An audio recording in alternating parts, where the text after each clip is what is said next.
नमस्कार, prime time debate के साथ मैं हूं दीपक कुमार। आज बात करेंगे ईवीएम के प्रामाणिकता की। इन दिनों सभी पार्टियां ईवीएम को कोसकर अपना बचाव कर रही है। ईवीएम की प्रामाणिकता पर अब शंका गहराती जा रही है। सभी केंद्रीय और क्षेत्रीय पार्टी बीजेपी की जीत में इस मशीन का रोल बता रही है, लेकिन बिहार को बूथ लूटने वाले दौर का डर सता रहा है। चुनाव आयोग ने भी इन शंकाओं को मिटाने के लिए वोटर ट्रेल से चुनाव कराने की बात की है, लेकिन इस ईवीएम के दौर में एक तरफ वोट की इलेक्ट्रॉनिक चोरी होने का डर, तो दूसरी तरफ बाहुबलियों से वोट लूटने का डर। आज इसी पर है हमारी खास पेशकश।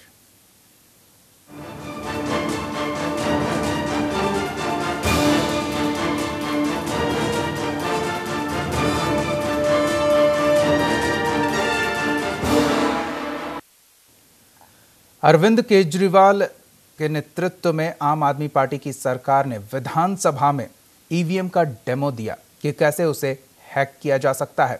एक डेमो मशीन से ये दर्शाया गया कि ईवीएम में गड़बड़ी की जा सकती है, तो वहीं लालू प्रसाद यादव का भी उन्हें समर्थन मिला।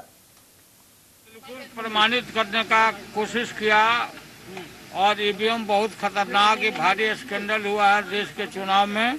बिल्कुल प्रमाणित करने का कोशिश किया और ईवीएम बहुत खतरनाक भारी स्कैंडल हुआ है देश के चुनाव में। चलिए, तो इसी मुद्दे पर बात करेंगे। हमारे साथ डॉक्टर भारती मेहता जुड़ी हुई हैं, जेडीयू प्रवक्ता हैं, साथ ही हमारे editor in chief Sanjay Sharma ji जुड़े हुए हैं। भारती जी के पास चलते हैं। भारती जी, बहुत बहुत स्वागत है आपका न्यूज इंडिया पर। जी नमस्कार। भारती जी, क्या पक्ष है आपकी पार्टी का ईवीएम को लेकर जो चुनाव आयोग ने बैठक बुलाई है?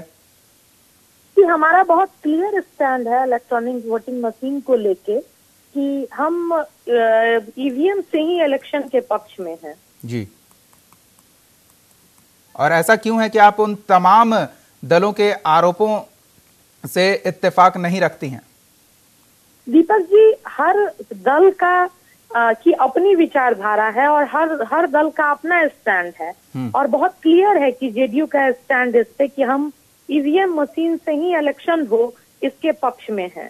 जी बिल्कुल, आपके पास हम आते हैं फिर से भारती जी। संजय जी के पास चलते हैं। संजय जी, जिस तरह से ये तमाम चीजें सामने आई अचानक से, जैसे बीजेपी ने 5 राज्यों का चुनाव जीता, उसके बाद ईवीएम की विश्वसनीयता और संदेहास्पद हो गई। इसे लेकर तमाम तरह के बयान दिए जाने लगे और यहां तक कि विधानसभा में डेमो मशीन से एक डेमो भी दिया गया। क्या लगता है ये किस दिशा में ईवीएम को ले जाया जा रहा है या ईवीएम विवाद जा रही है? देखिए, हमें समझने की कोशिश करनी चाहिए कि जो एक तो ये है कि कुछ पार्टी बीजेपी के सामने टिक नहीं पा रही, राजनीतिक कारण से जब वो नहीं टिक पाती हैं तो वो कोई बहाना ढूंढती हैं। लेकिन एक दूसरी बात ये भी है कि दुनिया भर में ईवीएम जैसे चीज़ का प्रचलन कई बार अमेरिका में प्रयोग हुआ, लेकिन अमेरिका में कुछ स्टेट्स ने प्रयोग करके इसको ड्रॉप कर दिया क्योंकि उनको फिर ये शंका हुई कि इसके साथ कुछ किया जा सकता है। अगर आप देखने की कोशिश करें कि इलेक्ट्रॉनिकली कितनी हैकिंग की पॉसिबिलिटी है, तो हमें दुनिया भर में उदाहरण मिलते हैं जहाँ करोड़ों रुपए किसी के अकाउंट से निकल के कहीं चले जाते हैं। अभी बहुत हाल ही में हमने देखा कि पेट्रोल पंप से पेट्रोल की चोरी हो जाती थी। आप कुछ एक चिप दबाते थे, चिप को यूज़ करते थे, एक बटन दबाते थे और लोगों का जो पेट्रोल भरता था वो पेट्रोल उतना नहीं भरता था जितना मीटर दिखाता था जी। तो इस तरह की बहुत सारी शंकाएं उठ रही हैं।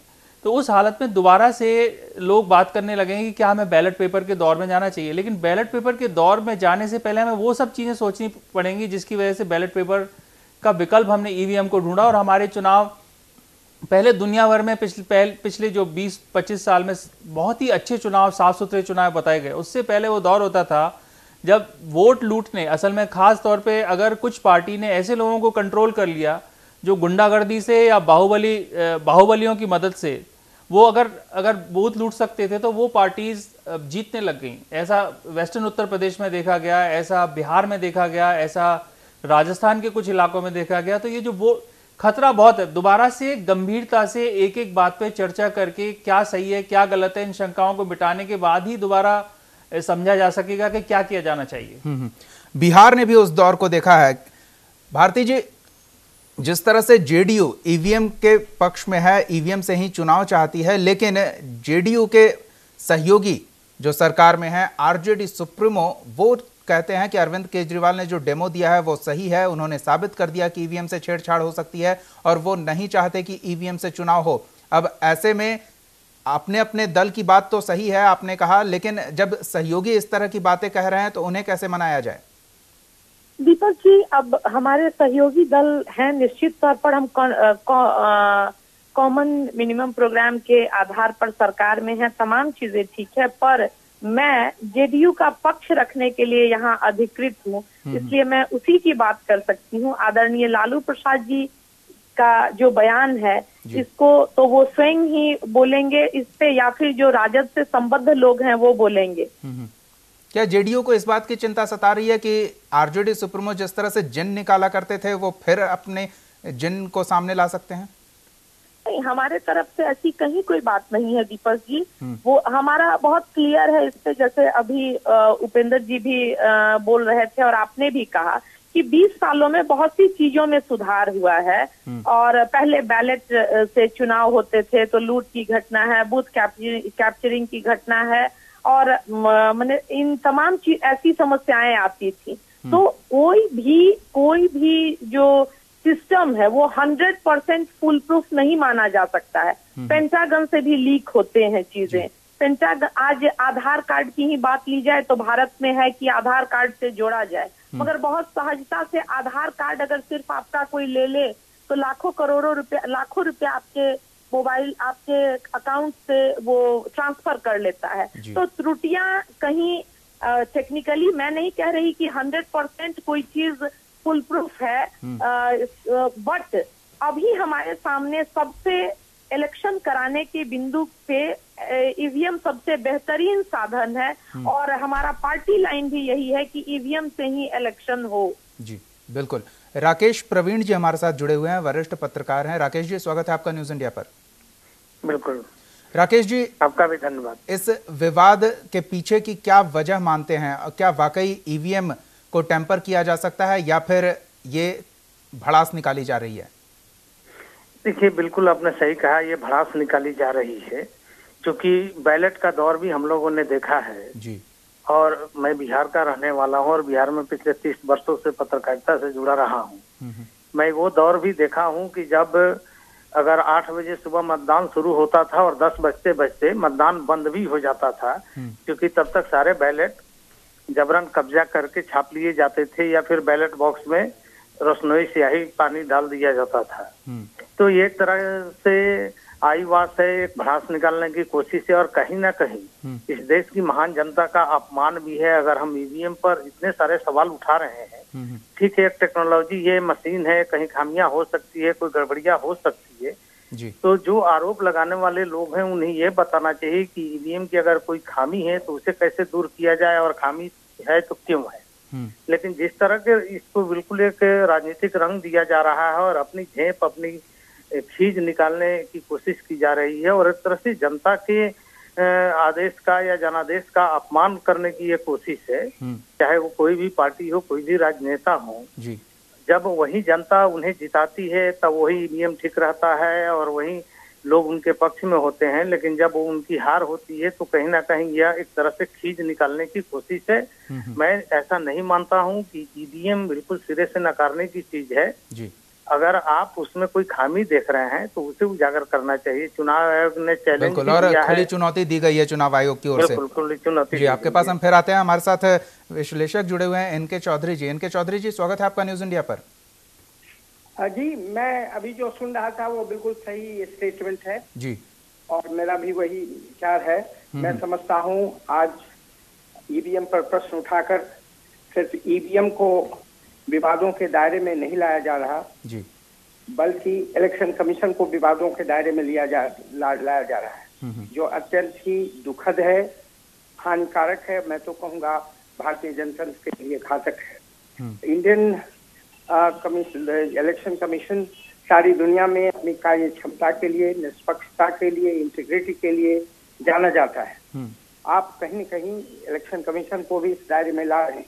जी। जो लोग ये उठा रहे हैं सवाल, वो बैलगाड़ी के एज में जाना चाहते हैं। हाँ, यह संभव है कि किसी हवाई जहाज में कोई स्नैग हो जाए और उसका क्रैश हो जाए, इसकी पॉसिबिलिटी होती है। फिर भी हम वायु यात्रा बंद नहीं करते। बिल्कुल। हम नवीन सैटेलाइट लॉन्च कर रहे हैं। हम चांद क्या सूरज पर जाने की बात कर रहे हैं। और ये जो पॉलिटिकल पार्टियां हैं, अपने स्वार्थ के कारण, वह भी सीमित स्वार्थ के कारण, आज आप चुनाव की प्रक्रिया पर प्रश्न उठाकर उसकी क्रेडिबिलिटी को कंट्रोवर्सी में लाकर नुकसान पहुंचा रहे हैं। मैं समझता हूं कि जो कहा गया, ठीक ही कहा गया कि रोशनाई डाल दी जाती थी बक्से में किसी जमाने में, और बैलेट बॉक्स हम जब बच्चे थे तो बेच दिए जाते थे पैसे से, और जिसका नुकसान करना है रोशनाई डाली जाती थी। बूथ कैप्चरिंग बिहार की पहचान बन गई थी। लेकिन आज जब से ईवीएम हुआ है, इस तरह की बूथ कैप्चरिंग जैसी दुख और मैं तो कहूँगा शर्मनाक घटनाएं सामने नहीं आ रही। लेकिन ये जो पार्टियां ऐसा कर रही हैं, उसके पीछे राजनीतिक कारण है, उसे जानना महत्वपूर्ण है। ये अपना कॉन्फिडेंस लूज कर गई हैं, नर्वस हैं। जिस तरह से उनकी लगातार हार हो रही है, उस हार को छिपाने के लिए शर्म को से स्वीकार नहीं करके कि हमसे गलतियां हुई हैं, जनता के प्रति हमने वादे पूरे वो नहीं किए हैं जिनको हमने किया था, जनता ने हमें नकारा है, इसको नहीं करके वो एक्सक्यूज ढूंढ रहे हैं। बिल्कुल, राजनीतिक सुचिता का ह्रास कह सकते हैं। लेकिन एनके चौधरी जी, आपने विश्वसनीयता का जिक्र किया, आपने स्वार्थ का जिक्र किया। इस आधार पे अगर देखें तो जेडीयू ईवीएम के समर्थन में है और आरजेडी ईवीएम का विरोध जता रही है, तो इसमें किसकी विश्वसनीयता है और किस तरह का स्वार्थ निहित है? जेडीयू की विश्वसनीयता अधिक है। अब मैं हमेशा से पाता हूं कि जेडीयू का जो टॉप, देखिए पार्टी का मतलब आजकल टॉप लीडरशिप होता है। जेडीयू का मतलब सिर्फ और सिर्फ नीतीश कुमार जी, आरजेडी का मतलब सिर्फ और सिर्फ लालू प्रसाद यादव। हमारे इन दोनों पार्टियों के मित्र इसे माने न माने, लेकिन इन दोनों का जो सामाजिक आर्थिक आधार या रूट का रिसर्च करेंगे, ये दोनों इंटरमीडिएट कास्ट से जरूर आते हैं, सोशल इकोनॉमिक क्लास से, लेकिन दोनों में के बैकग्राउंड में फर्क है। और नीतीश कुमार निश्चित रूप से एक एडवांस स्टेट ऑफ माइंड है। उनमें वो इंजीनियरिंग ग्रेजुएट हैं। वो हाथी घोड़ा पर चढ़ने का शौक नहीं रखते, वो मोटर गाड़ी और बाइकवान करते हैं। आपको याद होगा आपके हाथी घोड़े की बात करते थे, वो टोटल सिंबॉलिज्म था, और नीतीश कुमार हवाई जहाज की बात करते हैं। तो दोनों की सोच में फर्क है कि टेक्नोलॉजी से ज्यादा परिचित। लेकिन एनके चौधरी जी, अरविंद केजरीवाल तो आईआईटी पास आउट हैं। हाँ, तो मैंने तो ये नहीं कहा कि ये हो जाना काफी है। मैं तो नीतीश कुमार की आलोचना करता रहा हूँ। मैंने एक वक्त कहा आपसे, मैंने कभी ऐसा कहा कि ज्ञान आ जाने से इंटीग्रिटी आ जाए। ऐसा होता तो देश केपी आंदोलन की जरूरत नहीं पड़ती। ऐसा होता तो एक के बाद एक सारा राष्ट्रीय और राज्य स्तर पर नहीं होता, बॉर्डर स्कैम नहीं होता। मैंने कभी ऐसा कहा। लेकिन क्या कहूंगा, केवल अन्य बात यदि यथावत हो तो कोई एजुकेटेड है, मॉडर्न आउटलुक का है, तो निश्चित रूप से उसका असर उसकी नीतियों पर पड़ता है। और एक चीज जो स्पष्ट है, जो आप जानना चाहते हैं और मुझसे कहलवाना चाहते हैं, उसमें भी सच्चाई है। नीतीश कुमार बीजेपी से वार्म अप कर रहे हैं, एनडीए से वार्म अप कर रहे हैं, उनके रिश्ते ये आरजेडी से खराब हो रहे हैं, और आने वाले दिनों में उसका प्रोस्पेक्ट न बिहार में है और न राष्ट्रीय स्तर पर होगा। एनके चौधरी जी, इसी बात पर मैंने भारती जी से, जो हमारे साथ जेडीयू प्रवक्ता जुड़ी हुई हैं, उनसे पूछा था क्या जेडीयू को डर है कि अगर बैलेट से चुनाव हो तो जो लालू प्रसाद यादव जिन निकाला करते थे वो फिर जिन निकलने लगेगा। इस पर उन्होंने कहा था कि वो उनके पार्टी का मसला है, मैं कुछ नहीं कहूंगी। आप क्या कहेंगे? संभव है, इसीलिए पीछे दौड़ना चाहते हैं, पीछे भागना चाहते हैं, मुंह छिपाना चाहते हैं ईवीएम के पीछे। शर्मनाक हार जो राष्ट्रीय स्तर पर हो रही है, जो रिजेक्शन हो रहा है, जिस तरह से उनके धब्बे सामने आ रहे हैं, तो उस शर्म को छिपाने के लिए ईवीएम का सहारा ले रहे हैं। ये डाइवर्सनरी टैक्टिस है, और शायद यह भी दिन है कि उनके लठैत लाठी तेल पिलावन और लाठी जलावन जैसी जो नारे और रैलियां हुई उसकी जरूरत पड़ जाए। ईवीएम की बात क्या करते हैं, वो बूथ कैप्चर होंगे और जो नुकसान जिसका पहुंचाना है वो करना ज्यादा आसान हो जाएगा। बिल्कुल आपके पास फिर आते हैं इनके चौधरी जी। भारती जी के पास चलते हैं। भारती जी, राजनीतिक शुचिता, सामाजिक शुचिता की जब बात आती है तो नीतीश कुमार के नेतृत्व वाली जेडीयू तमाम विरोधों को, तमाम जो मतभिन्नता है उन्हें दरकिनार कर सही फैसला लेने की बात कहती है, लेकिन ऐसी क्या मजबूरी है कि तमाम आलोचनाओं के बावजूद पार्टी एक ऐसे दल के साथ गठबंधन कर रही है जिसकी भद पिट रही है और पहले से उसका बैकग्राउंड खराब रहा है? दीपक जी इस बिंदु पे मैं कहना चाहूंगी कि ऐसी क्या बात हुई थी कि बीजेपी क्यों पीडीपी के साथ कश्मीर में अलायंस करके सरकार चला रही है, और कोई किसी अच्छी चीज का ईवीएम, कोई भी जो प्रोग्रेसिव समाज है वो चाहेगा कि ईवीएम के माध्यम से इलेक्शन हो। तो मुझे लगता है कि इसको इस तरह अनावश्यक कवायद इसमें लगाना या कयास लगाना कि हम बीजेपी के पीछे जा रहे हैं या ऐसी, ये बहुत गलत है कि अनावश्यक ये पूर्वाग्रह भरी बातें विदाउट एनी साइन और सिम्टम नहीं की जानी चाहिए। कम से कम जो जिनको एक मजबूत बुद्धिजीवी पिलर माना जाता है उन लोगों के द्वारा क्या अच्छी चीजों को अच्छा कहना भी राजनीति है? तो इट मीन्स हम अलग हैं, आरजेडी अलग है। लेकिन भारती जी, आप अच्छी चीजों को अच्छा कह रहे हैं, लेकिन आप उनके साथ हैं जो अच्छी चीजों को बुरा कह रहे हैं। दीपक जी ये उनका स्टैंड है, और एक चीज हम सांगठनिक तौर पर, लेकिन उनके साथ रहना आपका स्टैंड है। तो हम तो बीजेपी के भी साथ थे, हम बीजेपी के भी साथ थे, पर राम मंदिर के मुद्दे पे तो हम साथ नहीं थे। हम बीजेपी के भी साथ, हमने 17 साल सरकार चलाई है।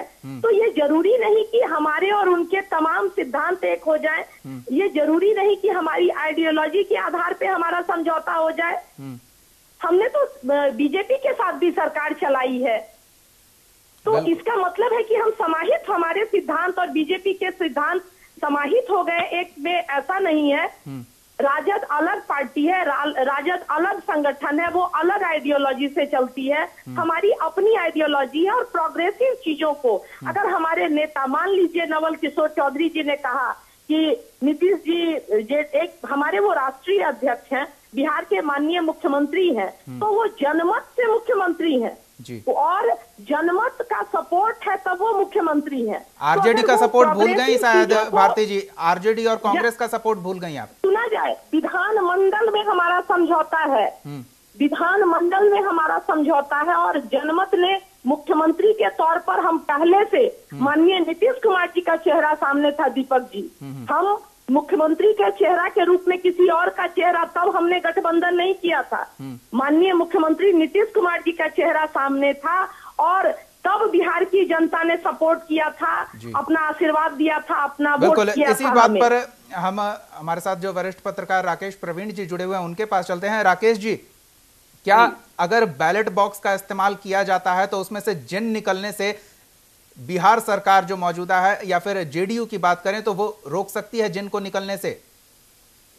देखिए, बिल्कुल नहीं रोक सकती है। बिल्कुल आपने वाजिब सवाल उठाया है। जो जिन निकलने की बात है वो लालू यादव जी का बिल्कुल एक सेट फार्मूला था जी। 1990 में उनकी सरकार बनी, 1995 में यह जुमला उन्होंने उछाला था कि वो तो बैलेट बॉक्स से जिन निकाला करते हैं। दरअसल वो जिन कुछ नहीं था, वो बूथ कैप्चरिंग था, वो जबरन वोट लेने की एक कवायद थी और उस प्रयास में वो सफल भी हुए थे।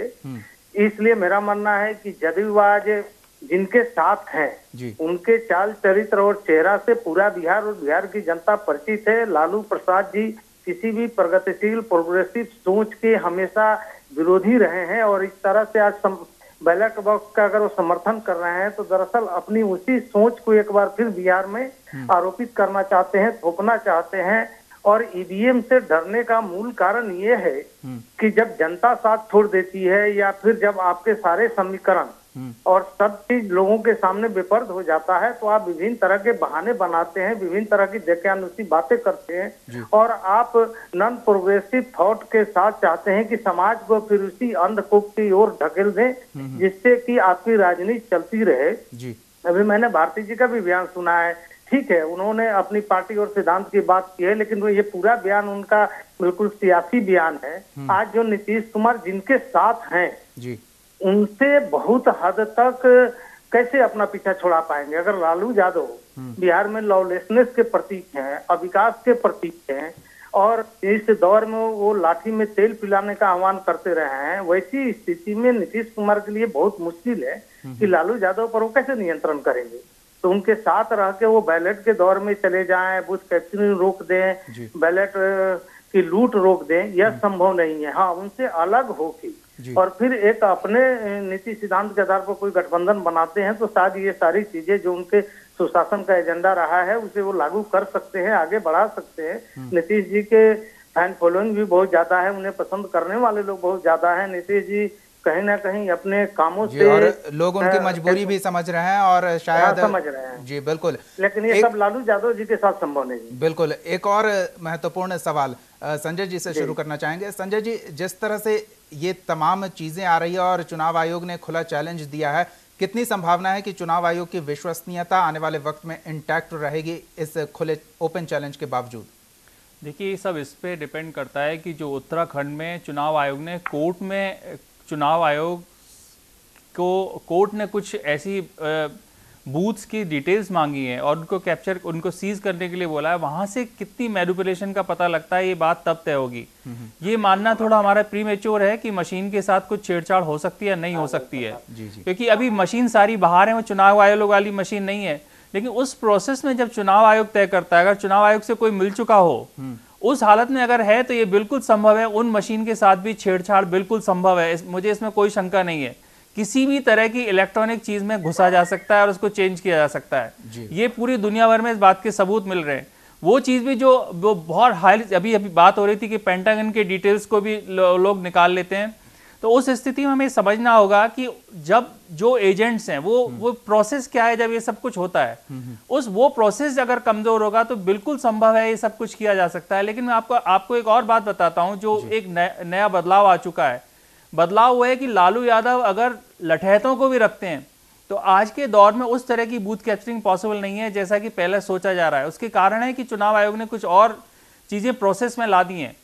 एक चीज होती है, हम आमतौर पे मानते हैं कि वोटिंग परसेंटेज आपने नोटिस किया होगा कि बहुत बढ़ रहा है।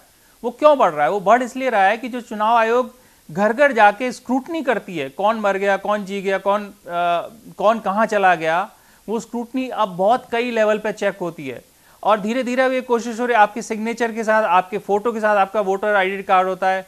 बात ये भी चल रही है कि वो शायद आधार से भी लिंक होने की बात हो जाए। जी। जब इस हद तक वो प्रिसाइज हो जाएगा तो आप चाहे आप बैलेट पेपर से वोट डालें चाहे ईवीएम से डालें, ज्यादा फर्क पड़ने वाला नहीं है। ये तो आने वाले वक्त की बात है, लेकिन फिलहाल जो नजदीक में दिख रहा है वो है इलेक्शन कमीशन का चैलेंज। इनके चौधरी जी, कितना इंटैक्ट रहेगा ईसी की विश्वसनीयता? और अगर इतनी ही विश्वास है इलेक्शन कमीशन को ईवीएम मशीन पर, तो हर मशीन के साथ वीवीपैट की आवश्यकता क्यों उसे महसूस हो रही है? नहीं, ऐसा है कि प्रोबेबिलिटी थियरी नाम की कोई चीज होती है अनुमान में। जी। कोई चीज 100% न सर्टन है न अनसर्टन है। ऐसा पेंटागन में हुआ, लेकिन उसकी प्रोबेबिलिटी क्या है? जी। सब एक्सीडेंट होते हैं जेट के, सुपरसोनिक जेट क्रैश करता है, लेकिन उसकी प्रोबेबिलिटी क्या है? तो हम इस बात से तय करेंगे प्रैक्टिकल कोर्स ऑफ एक्शन कि जिस चीज की हम आशंका देख रहे हैं उसकी प्रोबेबिलिटी क्या है। मेरी समझ से वो प्रैक्टिकली नील है। इसीलिए इलेक्शन कमीशन इस ओर बढ़ेगा और उसकी विश्वसनीयता कायम रहेगी। अल्टीमेटली इलेक्शन कमीशन अपनी क्रेडिबिलिटी बरकरार रखेगा, क्योंकि आज जो लोग विरोध कर रहे हैं वो लूजिंग पार्टीज हैं।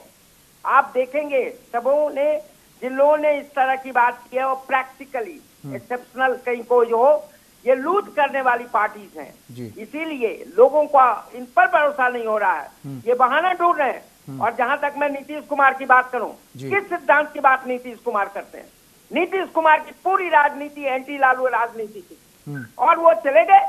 और उनके प्रवक्ता कह रहे हैं कि वो बहुत आदर्शवादी है।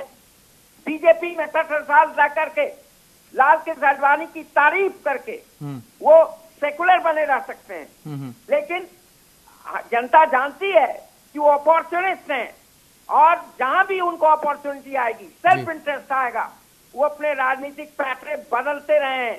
वो मास्टर पॉलिटिकल क्राफ्ट्समैन है, जिनकी कोई नहीं फिक्स है, न कोई आइडियल्स है। वक्त हमारे पास कम है, लेकिन इन आरोपों पर भारती जी की एक संक्षिप्त टिप्पणी जरूर चाहेंगे। भारती जी।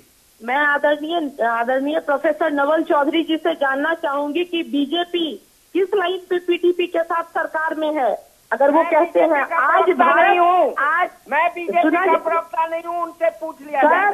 सर आपने सीधा आरोप लगाया कि नीतीश कुमार आदर्शवादी नहीं है और उनका कोई आइडियोलॉजी नहीं है, तो फिर मुझे भी तो पूछने का हक बनता है। नहीं, तो सवाल आप बीजेपी वाले से करेंगे ना भारती जी, आप जेडीयू की प्रवक्ता हैं, इस वजह से ये सवाल आपके सामने आया। मैं एंटी बीजेपी हूँ, बीजेपी को मैं विश्वसनीय पार्टी नहीं मानता। मैं मानता हूँ कि बीजेपी त्रासदी ला सकता है। और क्या आप सुनना चाहती हैं? इसका ये मतलब नहीं हुआ कि मैं नीतीश कुमार की तारीफ करना शुरू कर दूं। मैंने ऐसा नहीं कहा कि आप तारीफ करना शुरू कर दें, मगर अगर ईवीएम का समर्थन हम करते हैं तो इसमें भी कष्ट है लोगों को।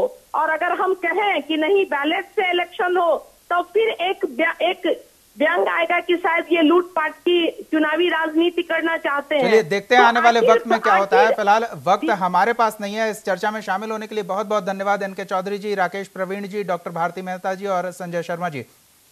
48 घंटे का वक्त दिया गया है इलेक्शन कमीशन की ओर से, जिसके बाद खुला इन्विटेशन दिया गया है, ओपन चैलेंज दिया गया है कि आप ईवीएम को हैक करके दिखाएं। और फिर देखने वाली बात यह होगी कि कौन अपने दावों पर खरा साबित होता है, इलेक्शन कमीशन या फिर वो लोग जो ईवीएम का विरोध कर रहे हैं, ये कहते हुए कि इसे हैक किया जा सकता है और फिर ईवीएम को छोड़कर पुराने बैलेट पेपर के जरिए चुनाव कराए जाएं। प्राइम टाइम डिबेट में फिलहाल इतना ही। आप देखते रहिए न्यूज़ इंडिया।